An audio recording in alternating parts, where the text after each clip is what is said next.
Well, hello everyone. This is John Byrne with Poets and Quants. We have a really interesting webinar for you today. We're going to be talking about specialized master's degrees in business. And in particular, we're going to focus on a degree that's not readily available at a lot of business schools. It's a master's in HR management. We'll also talk a little bit about the master's in finance. But we actually have a current student who'll be graduating in December, already has lined up a fantastic job at Pepsi in January. Her name is Lauren Mendoza.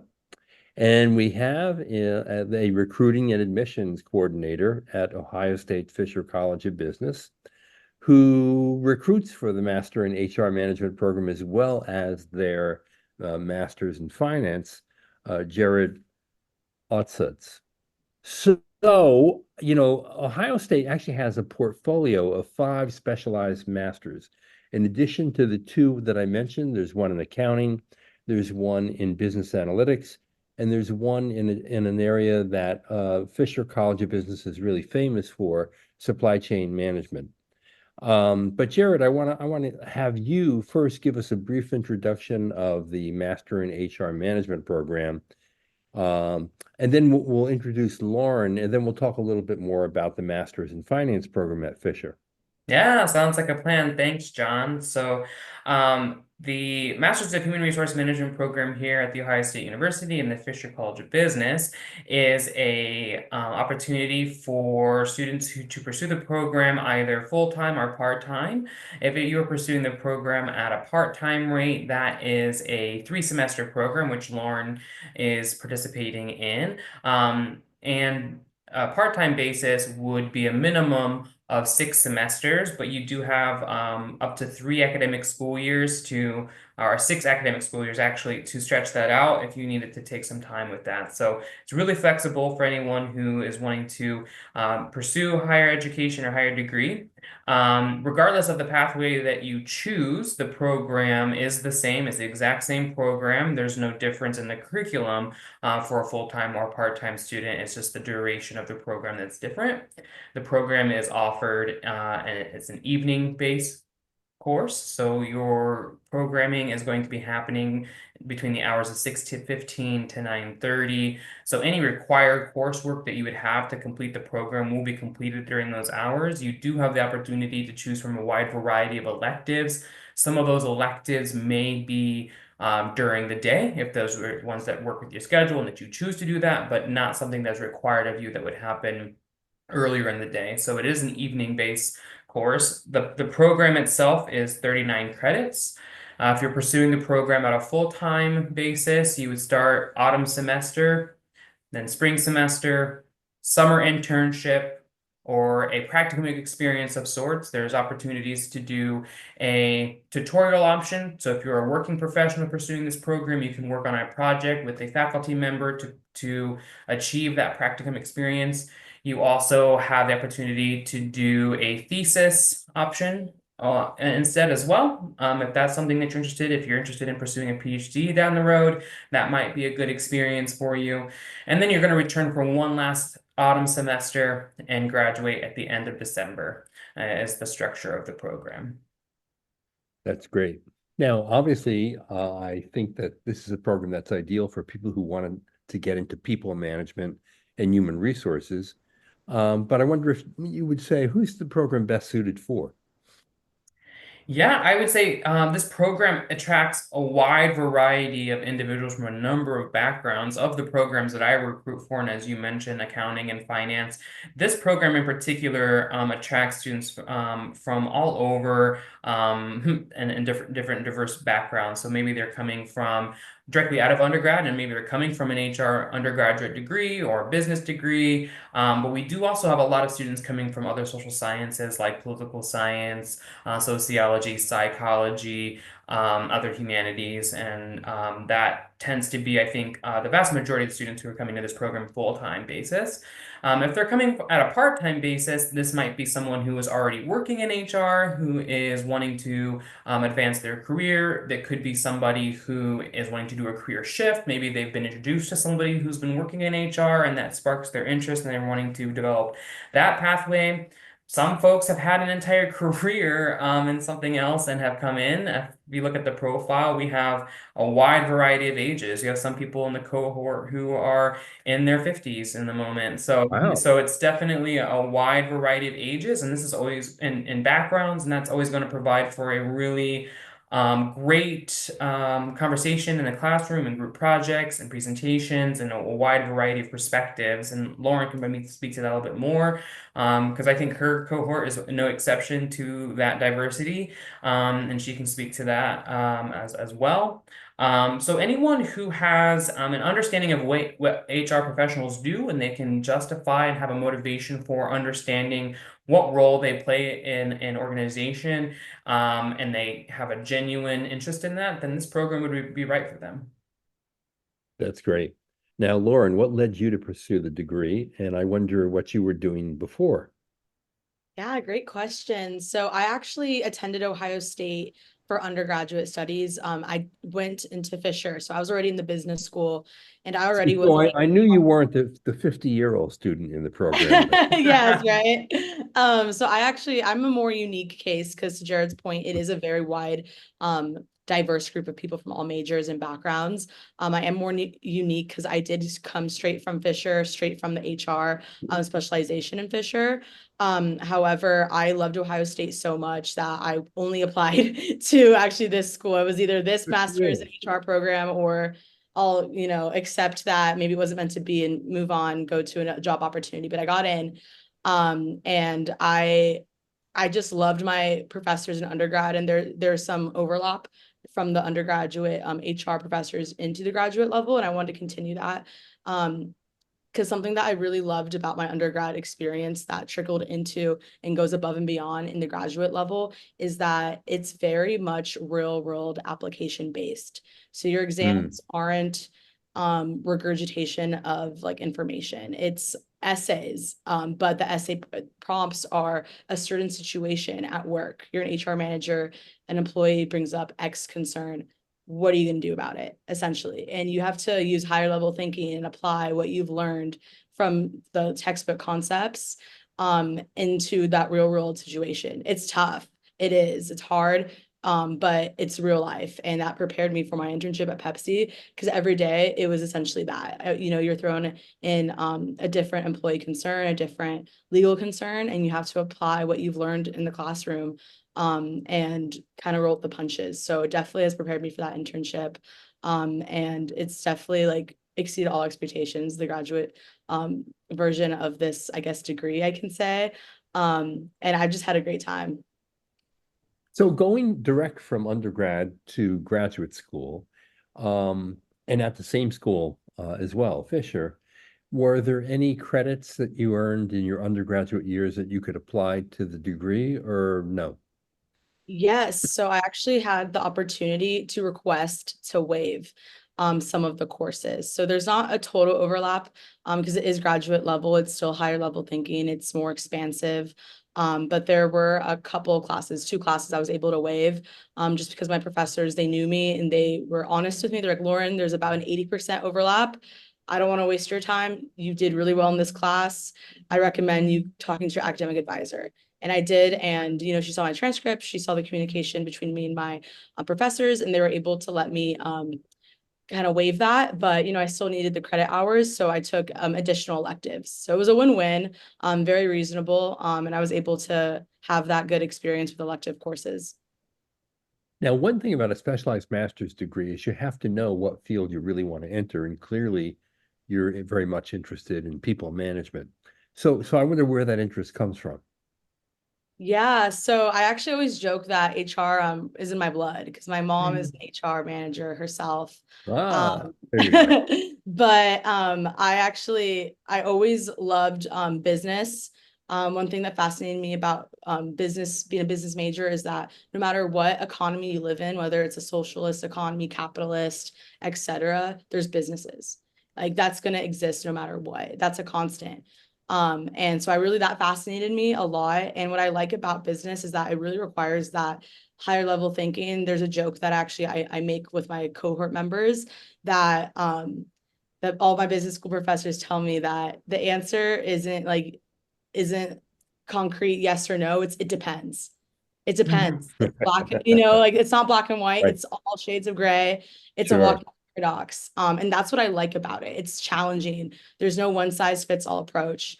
And I think that's I've always been like that ever since I was young. And I always just like, no, I'm not gonna be like my mom, but I am my mother's daughter, and I just fell in love with it. I also love advocating for people, and I feel like my purpose is to help people. And you spend so much time, no matter if you're a frontline employee or a CEO, you spend most of your time at work. Mm. And I just feel like might as well make that a good place, have a good impact on people. Yeah, so you described the courses and the approach to HR as real world.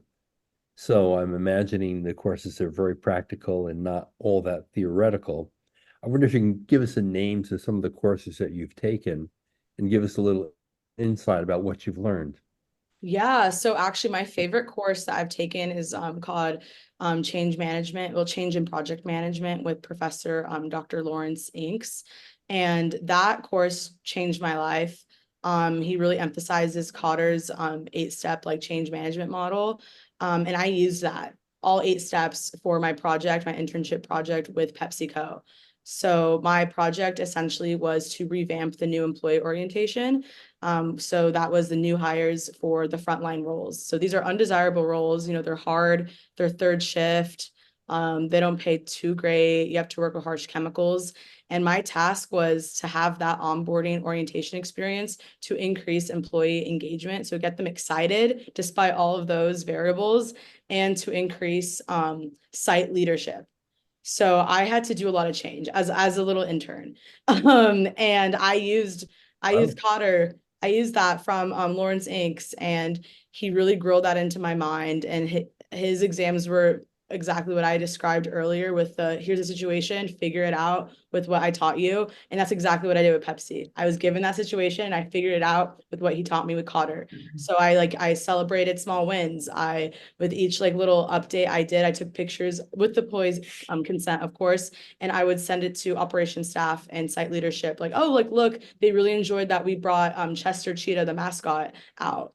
Like, because I would make these employees' days. Like I was on FaceTime with an employee's like young daughter because she was so excited to see Chester. So Oh, like you wow. really see that. So just capturing those moments, celebrating those small wins, getting that buy-in from site leadership. And through all of that, I was eventually able to get the site director's buy-in to show up to each and every new employee orientation, to introduce himself, and just like let the team know that like he cares about them. So that was like really honestly so fun. And to this day, like I keep in touch with the leadership at that site because I had a really good like experience with them, and they are keeping up everything that I've built for them. It's great that the program is so impactful that you could actually learn something in the classroom and then immediately apply it in an internship, which probably helped you get an actual full-time job offer, right? Oh, 100%. Yes. Yeah, that's gold. And if you had to describe what the toughest course has been for you so far, what would it have been? Ooh, Most challenging course you've taken in the program? challenging. I would say probably it's a tough one. They're all really good. Okay. Probably intro to coaching, which wouldn't seem super tough, but I think like being able to apply that as a manager, there was some disconnect for me, being able to connect that. But once I did, it kind of clicked.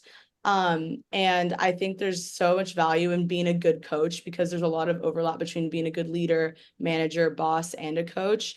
And I think it was more so the professor, his approach was very unorthodox, which was great, but like it really like it challenged me, which is good. I like to be challenged, which is why I'm in grad school.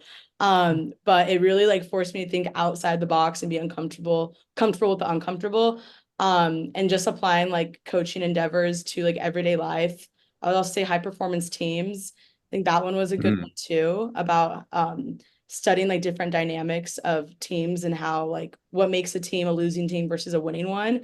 And an extra credit assignment for that course actually was to analyze any team, whether it was real life or in a movie, and applying those real world concepts to the team dynamic and explaining like why they were a winner or a loser. And me and my team, we decided to do the Barbies versus Kens, and we made a legit business graduate level case against like the team dynamics, like using the principles of like different theories and stuff. So that's what I love about this program, is that it really fosters that higher level thinking. You can be authentically yourself and creative. You can do a dissertation on Barbie and it can still be professional, taken seriously. So I just think that's great. Yeah. Wow. Jared, what would you say is the key differentiator for the program from your standpoint? Yeah, I think that this program's flexibility is definitely one of its differentiators. I think that it being housed in a college of business also is a differentiator. I think a lot of times master's degree in HRs aren't often taught in the business college. I think that this program has a really, really strong active alumni advisory board that is Mm, working diligently and tirelessly and meeting on a regular basis. And shaping the program's curriculum, keeping the program abreast of things that are happening in the field of HR as they're happening, thinking about, connecting any of their referrals to the program or even reaching out to students and promoting the program and being able to share their expertise from the field. That is, I think, something that is really strong about the program. The involvement with the Office of Career Management, I think, also is a huge component of the program. Having a one-on-one job search consultant who's working with them, Lauren knows her consultant, and being able to touch base with them on a regular basis to talk about what their future career goals are, working on that mock interviewing, resume, cover letter writing, bringing recruiters on campus, hosting career fairs, bringing professionals on campus to talk about their experiences in the field, bringing alumni to talk about things. These are all, I think, very strong. The end goal is to help people and help these students be gainfully employed after completing the program. And so any opportunity that is provided to them, they have to take the opportunity to take advantage of these resources, but they're there for them to put their best foot forward when applying and gaining these jobs. Now, what kinds of career aspirations do people have? What kinds of job titles do they end up with when they graduate? Yeah, I can definitely touch base on that. Looking at our career outcomes from last year, a lot of people are going into HR representatives, like Lauren mentioned, HR business partner, HR business associate, generalists. There's some more specific things like project coordinator, consultant, HR consultant, or regional outreach coordinators. So I think that the largest percentage usually would be HR leadership development is usually the biggest percentage of job titles by function and where they're going. Right, great. Now, Lauren, you obviously identified a real high point for you in the program, which was how you were able to use a framework learned in the class in your internship. I wonder if there are any other key highlights of the program for you as well. Yeah, like course specific or like socially or Yeah, holistic. even socially, even beyond the classroom. Yeah, I would say that with the HR management program here at Ohio State, you can tell that everybody genuinely is in it because they care about people. Mm, There have been times, life happens, like classmates have been hospitalized, classmates have had members pass away in the family, and we show up for each other. We're professional, yes, but we also care. And it just is really, it's so it's so heartwarming to see that so many people that care, and we're going to go into a field that requires that and needs more people that care about other people, are in this together, and we're also professional business leaders. We really are like a unit, and the Ty Shetfer, he's the program director. He knows each of us by name, and he has so much on his plate because not only is he's the program director, but he also does other stuff for the undergraduate. mhm. As well as like his other commitments, because he is a busy man, but he still knows all of us by name. And I think it's just like amazing that we have both the hard skills like drilled into us, but also the soft skills are really emphasized, like being compassionate, listening to other people. I think another thing too is really emphasis on those soft skills Mm. through public speaking. Like most of our projects come second semester are like presentations, because in the real world, as an HR manager, you have to constantly get buy-in from your business partners to implement what you want to implement to better the workplace. And to do that, you have to present an idea. So we're constantly making presentations, and I really like that Fisher really helps you get comfortable with the uncomfortable, because you have to be uncomfortable or comfortable with that in order to be successful in the business world and to be taken seriously as an HR business partner. Now, one interesting thing about the program to me is the age range. So you went directly out of undergrad, but as Jared told us, there are sometimes students that are as old as 50 or more.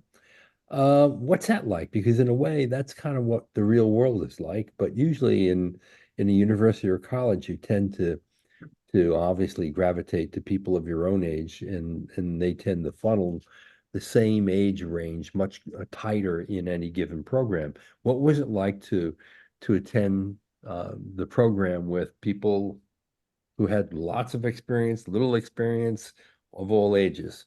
Honestly, it's great. I think the oldest person in my cohort is actually in her 60s. Whoa. Yeah, Okay. and the youngest is 22, because they graduated like a year early from undergrad. So they're Wow. 21 when they started the program.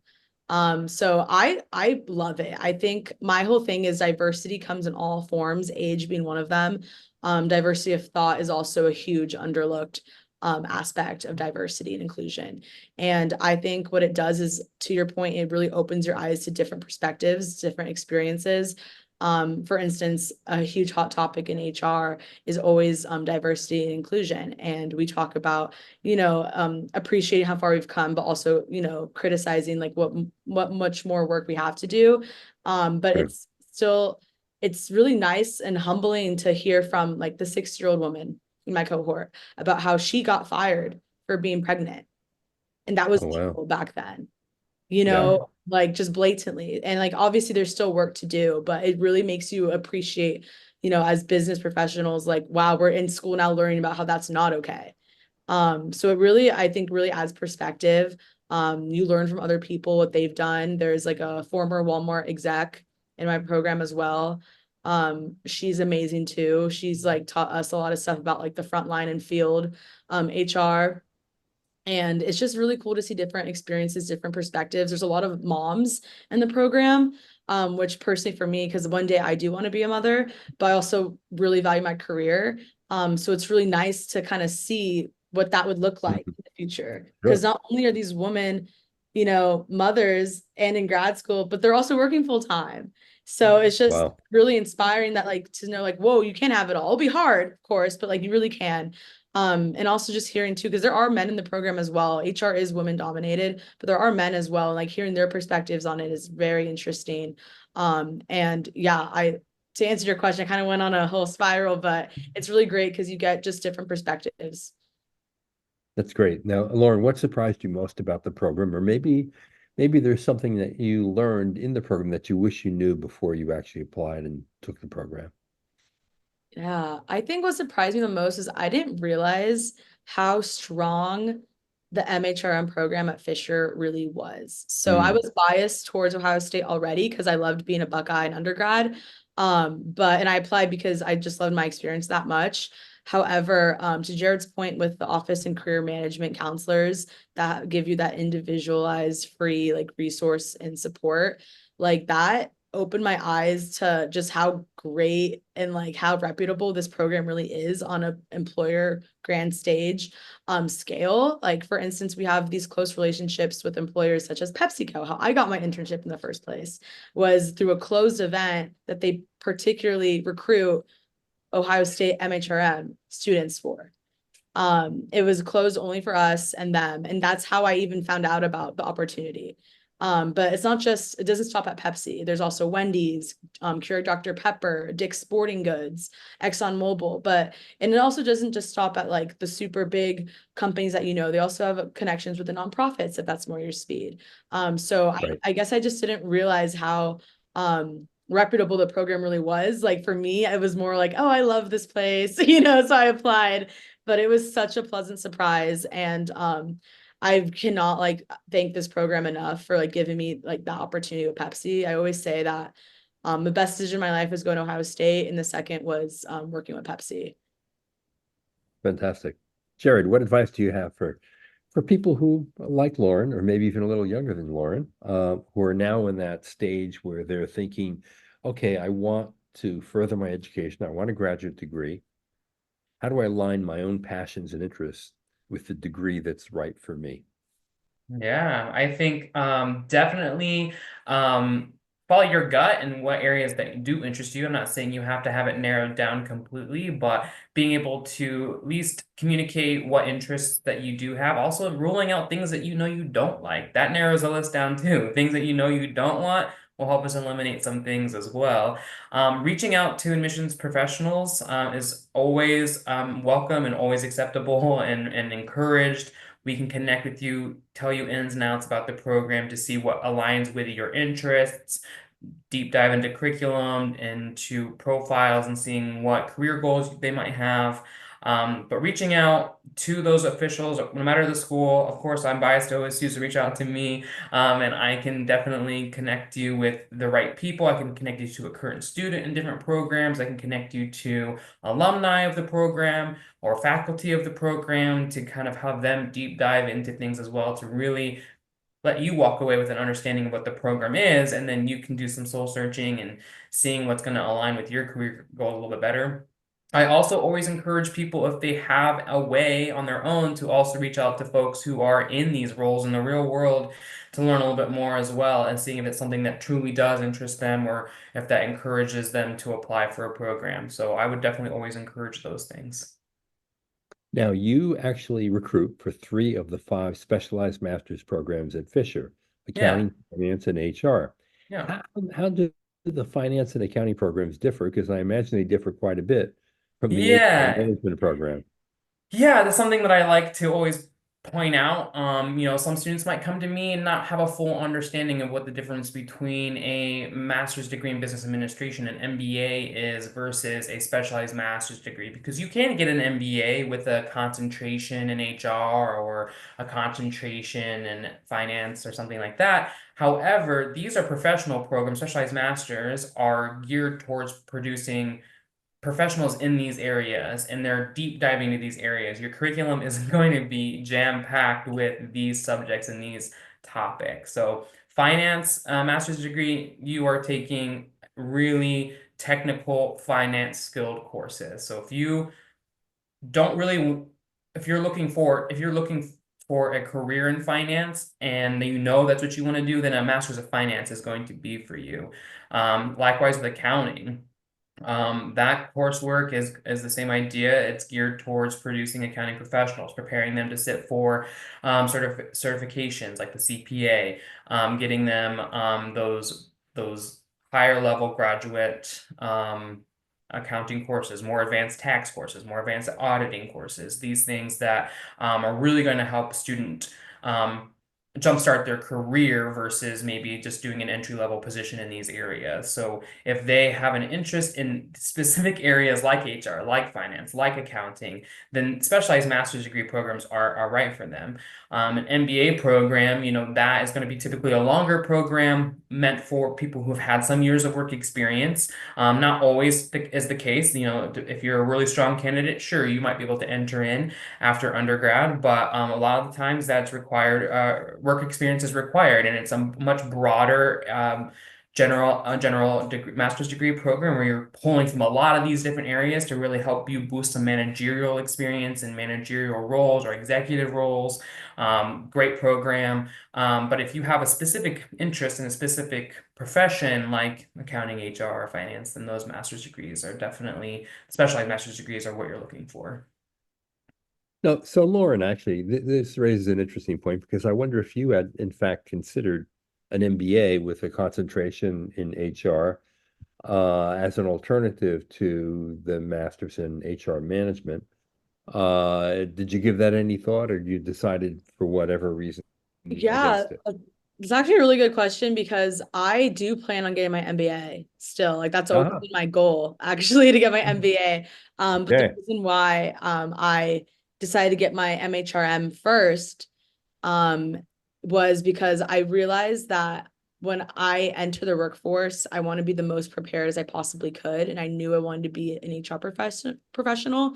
And to do that, I thought, why not get my master's in HR? Because I have the momentum already. You know, I'm already been in school mode.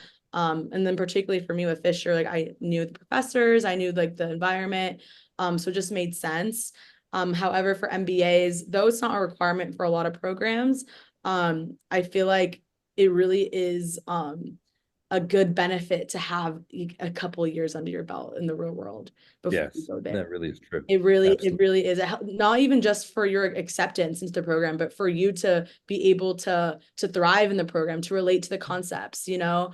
But I still wanted to enter the workforce as prepared as possible. So to me, that just made the most sense. I do want to get my MBA eventually still. I do need a break from school a couple years, but my plan is in my late 20s, early 30s to start applying again for that because my goal, my dream job is to be the CHRO of a Fortune 50 company or Fortune 500. Mhm. So and Pretty cool. yeah, and I always want my MBA, so that's my plan. So that's a really good question. Take a standardized test after you graduate. Get it out of the way. The score will be good for 5 years. Because the last thing you want to do later on is to study for a GMAT or a GRE. That is a Yeah. really, yeah, And that's good. incidentally, the research shows that the closer you take the test to, your higher education experience, the better off you are because you're used to taking tests and quizzes and so you're better prepared for them. So now, Lauren, you are from LA and you decided to go to school in the Midwest at Ohio State. How did that come to be? Because I think there are a lot of people who might be interested in knowing that story. Yeah, so essentially I love Los Angeles. I'm so excited that I was able to network my way with Pepsi to get located back in Southern California for my first job assignment there. However, I'm such a free spirit and I love to experience new things, new people. I love experiencing like different like I said earlier, diversity of thought. Where I grew up, a lot of people thought the same, and that was great. I still got along with them, but I needed different, I needed more. So I only applied actually out of state, which my mom was like, in-state tuition, Lauren. But all my siblings, they're the same way. We're all very free-spirited people, and they kind of inspired me as well. My brother went to Wisconsin actually, and my sister went to Purdue. So when I visited them, like for family weekends and stuff, I loved that Big Ten environment. I love the Yep. culture of the Midwest, of how kind everybody was. I love the cornfields, oddly enough. I just thought it was just pleasant. And I ended up getting a full ride to Ohio State for undergrad. And you know, Fisher is such a top ranked program.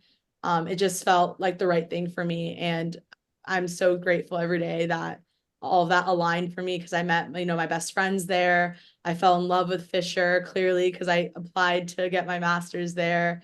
And it just all really worked out. So that's why I chose to come out here. And I'm really gonna miss it when I graduate. Jared, how typical is Lauren as a student who came from the West Coast to study in the Midwest? Yeah, I mean, every year we do have a student in a similar situation, coming from out of state, from across the country. We have international students in the program as well, so they're coming all over the world. I would say it is not as common as maybe someone coming from Ohio, but at the same time, we every year we do have someone making that kind of move. Yeah. And I'm th assuming these are relatively small, intimate programs, so everyone knows each other. The size of Lauren's class is what? I believe that it was like 38. Yeah, Well, that's a good size cohort Yeah. because then you it's really just get to know everybody. Yeah. yeah. And like speaking of that too, it's just so great because like we are all friends, like we're family, like I mentioned earlier. Like me and one of the girls, we are both actually gonna be with Pepsi. in SoCal. So we're thinking about like maybe potentially living together after graduation. I'm going to a friend's wedding in the springtime. There's been like baby showers, like people have been cheering on each other at the Columbus Marathon that just happened. So it really is more than just school. Like you're really like making these like lasting connections. And even like beyond the personal side, like you're making these professional connections. Like I know now that like in the future, if like I don't know really the answer to an HR problem, like I have all these people that went through grad school with me that I know I can candidly talk about these things with, and they can give me their 2 cents or their insight. Plus your faculty. And yes. So, Lauren, I wonder if you might offer advice to a prospective student who's looking at these programs. How do you compare and contrast them? How do you decide ultimately how to which one to pick and how to go? Yeah. So I'm a very like practical person when it comes to big decisions like this. Like I love to trust like my gut and all, but if it's, there's finances and time like commitment involved, you have to be like more realistic. So honestly, just like kind of putting things that you prioritize, like do you prioritize location, maybe funding opportunities, how long the program is, and kind of like maybe on an Excel sheet. This is what I did for undergrad. For like my like acceptances and tracking like which school to choose and kind of just seeing like which ones kind of add up the most, I guess, points or however you decide to weight that is Mhm. really helpful because that's how, like I said, that's how I chose an undergraduate institution. And I think that's just really helpful because you're thinking of it logically, but you're also thinking of it from the heart because it's things you value. It's like Right. location's important to you. If employer relations is important to you, career outcomes and stuff. So I think that's my best advice for choosing an institution. And then also like do your homework. It's not fun, but really like explore like the different programs and see what they offer. Because you never know if you miss out on a great program just because you didn't like spend an extra 10 minutes maybe like looking into it. And Jared, your advice for a prospective student? Yeah, I would ask, every prospective student to apply to the programs that interest them, get the responses, get any type of funding that they might offer, and make that decision that's best for them and what is most important. Is it curriculum based? Is it price point? Is it experiences? Is it the employment outcomes? It is what is most important to them in making that chart that Lauren's talking about and being able to make that decision based on what's most important to you and what school is going to be able to offer that to you. And honestly, I think my advice too, and sometimes it's a little taboo, but be transparent with some schools about what your needs are and what you're looking for, what is most important to you, because you could be a highly qualified and competitive student that they might be able to provide you with insight about the program that maybe you've missed information about. Maybe they could provide you with a little bit more flexibility when it comes to deadlines. Maybe they can provide you flexibility when it comes to funding. I mean, that might be rare, but at the same time, maybe. And so being transparent, your admissions professionals and those admissions committees aren't going to know what you're thinking unless you share that with them. And being able to do that, I think, will open that conversation up and allow you to make the best possible choice and an informed decision on your future. So true. And I also think it's helpful to hook up with a student and find out what the experience is like from the front line, maybe even Yeah. talk to an alum or two Yep. who might be in an industry that you're targeting before you enter the program. And if you can, visit the campus, go Yeah. and see Jared, have a coffee with him, Yeah. attend a class, have lunch with Lauren.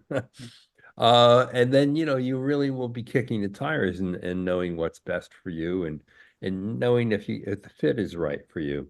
Now, Yeah. Jared, what's your advice in terms of people who may want to contact you? Can they actually call you up or email you and get more information on the program? Absolutely. If they didn't, I'm out of a job. So definitely give me a call, send me an email. Absolutely. I will probably answer an email much quicker.